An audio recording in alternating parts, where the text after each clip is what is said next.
Good day friends and subscribers. In today's video, I will be talking about IVF stimulation for polycystic ovary patients. Today we'll be covering drugs like RFSH, UFSH, UFSH in a pre-filled syringe form. In today's video, we'll be unboxing the different products so that you know what is there inside the box, and at the same time I will teach you how to reconstitute it and how it is administered in different patients. Also in today's video we'll be covering about the different commonly used IVF protocols for polycystic ovary patients. Today's video also has a part 2 which covers triggers which are used in polycystic ovary patients. So do see this video till the end, and after that do see the second video as well. My name is Dr. Mayur Pai and I am an IVF specialist practicing in Goa in India. As an IVF specialist, I should tell you that polycystic ovary stimulation is always difficult. It is always challenging for any IVF practitioner, and the results of this IVF stimulation are often surprising.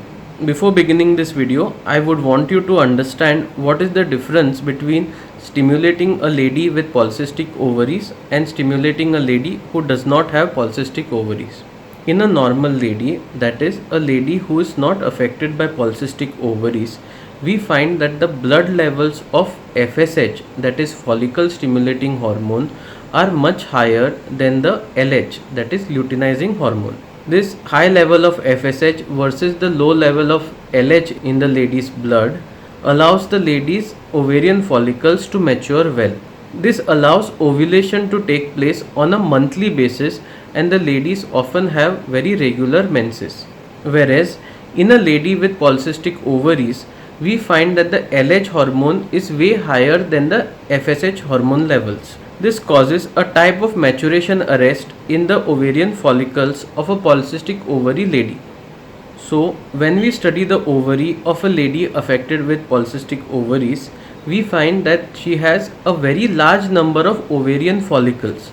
However, the oocytes that these follicles contain is sometimes not very good as far as the quality is concerned. This presents a very peculiar challenge while treating polycystic ovary patients.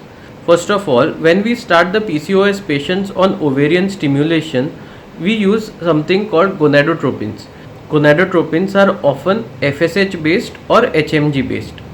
So once these gonadotropins are given to the lady, we find that at low doses, the polycystic ovary does not even respond to these gonadotropins. So the doctor tends to slowly increase the dose of stimulation. At a particular threshold level, we find that this ovary, which was not responding to begin with, suddenly has a flare-up effect.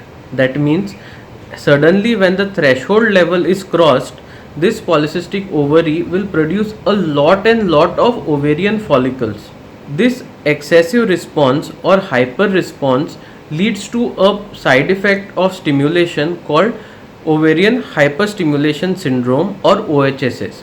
OHSS is a very well known complication of IVF that is often seen in patients with polycystic ovaries. So the reason why we consider polycystic ovary patients very difficult or challenging to stimulate is that we never know this threshold dose beyond which the lady is going to hyper respond.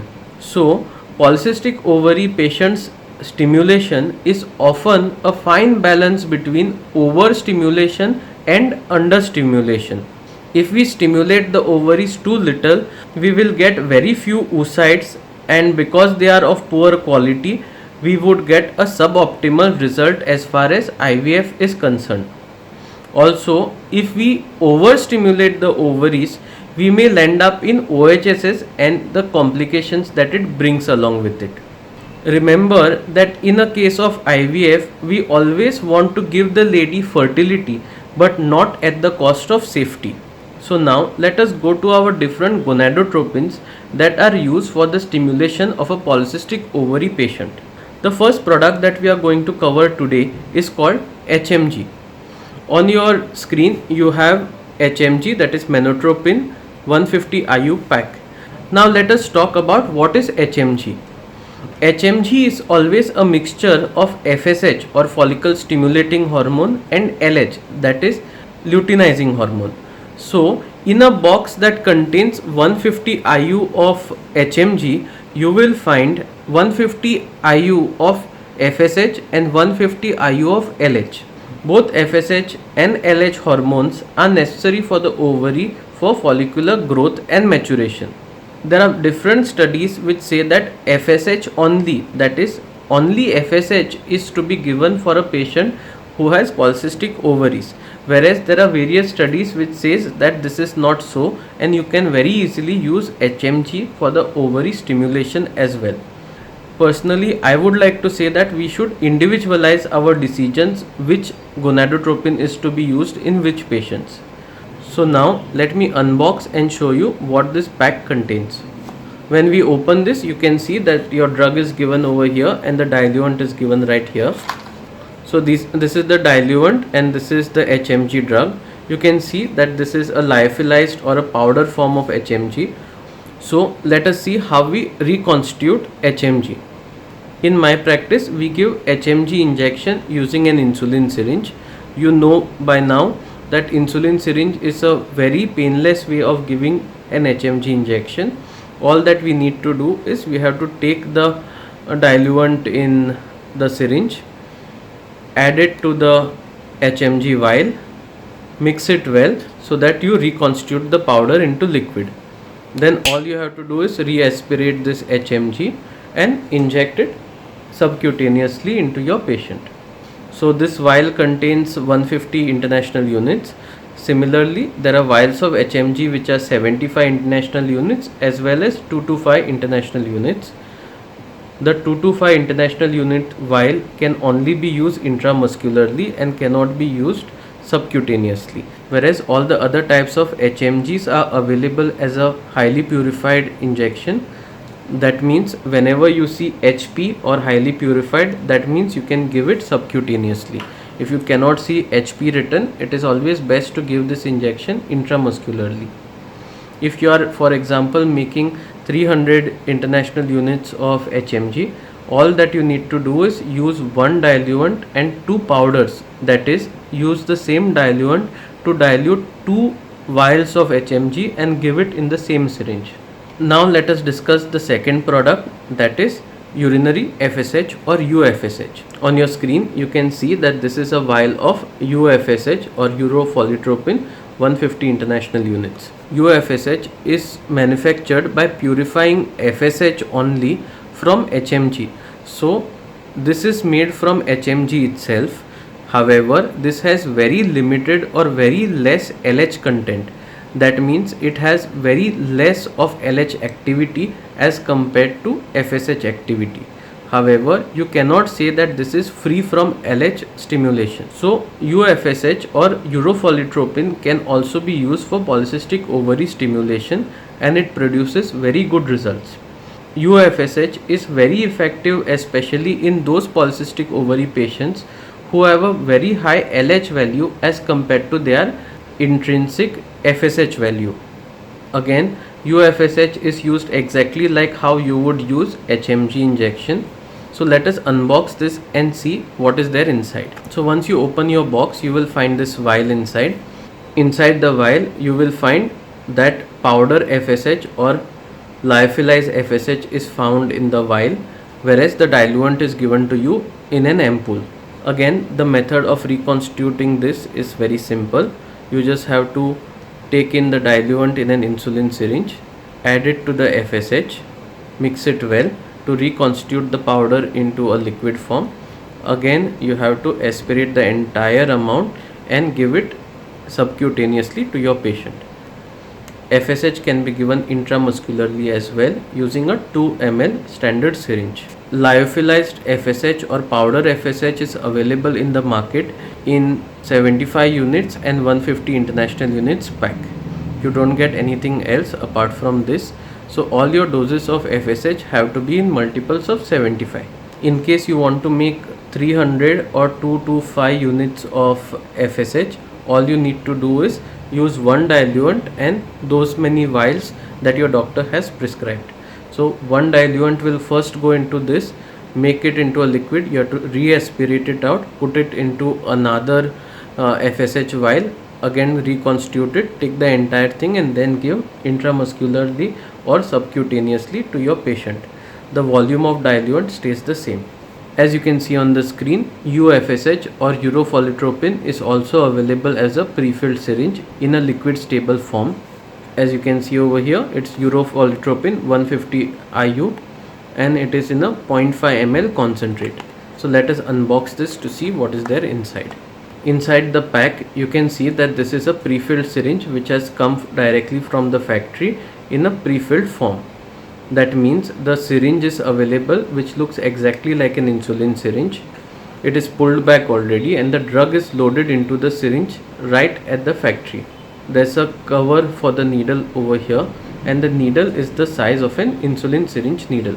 All you need to do is remove this cover and give it directly subcut to your patient.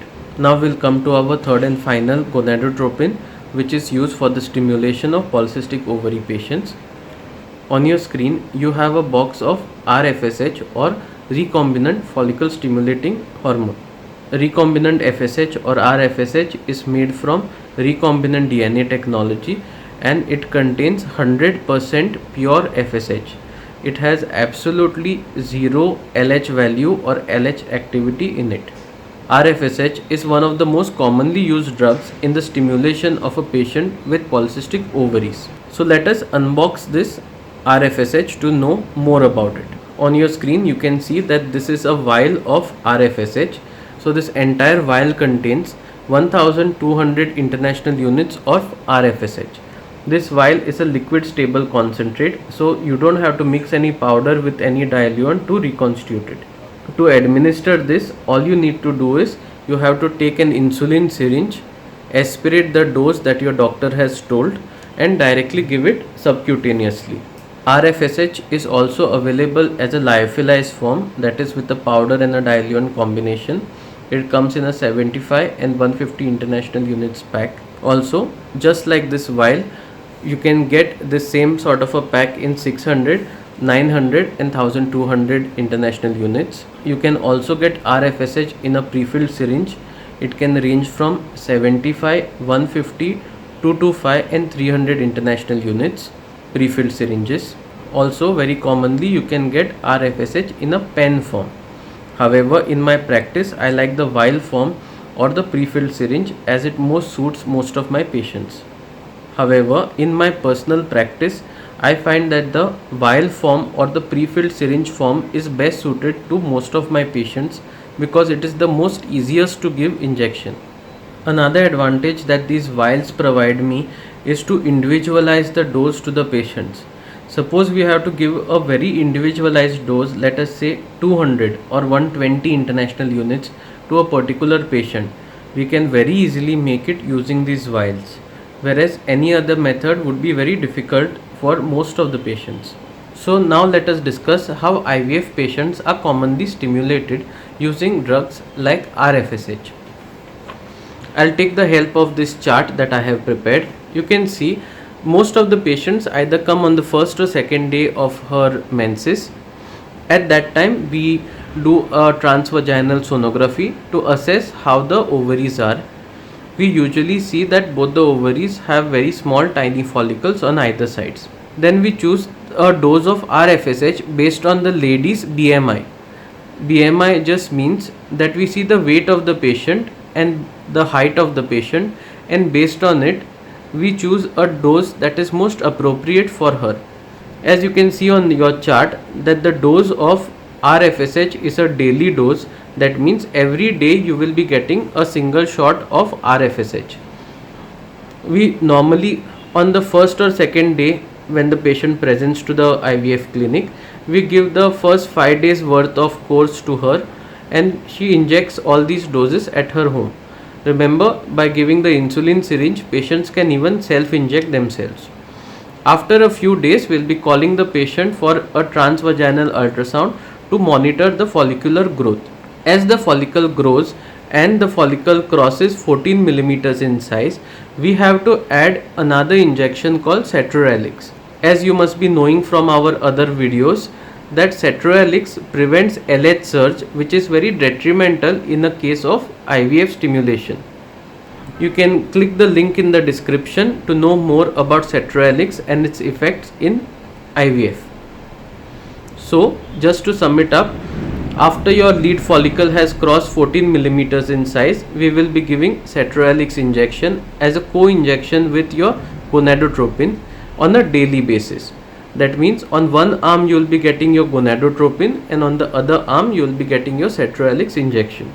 As we continue the dosing on a daily basis, we will be calling the patient for a checkup by ultrasonography either on a daily basis or on every alternate day basis. Once we have found that the patient's lead follicle has crossed 18 millimeters in size, we say that the follicle has reached maturity. After the follicles have matured, we may give a trigger injection, which may be either HCG or a Lupride trigger or a dual trigger. You can see a detailed video of IVF triggers by clicking the link over there, or you can see the part 2 of this video which describes IVF triggers especially used in a case of polycystic ovary patient.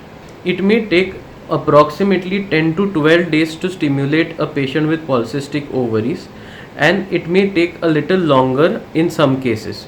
The ideal drug, that is whether FSH or HMG or RFSH to be used, is best decided on an individualized basis.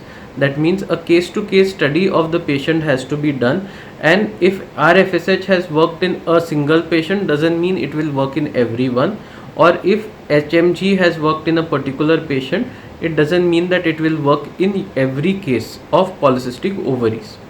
It is very important to individualize the choice of gonadotropin in that particular woman.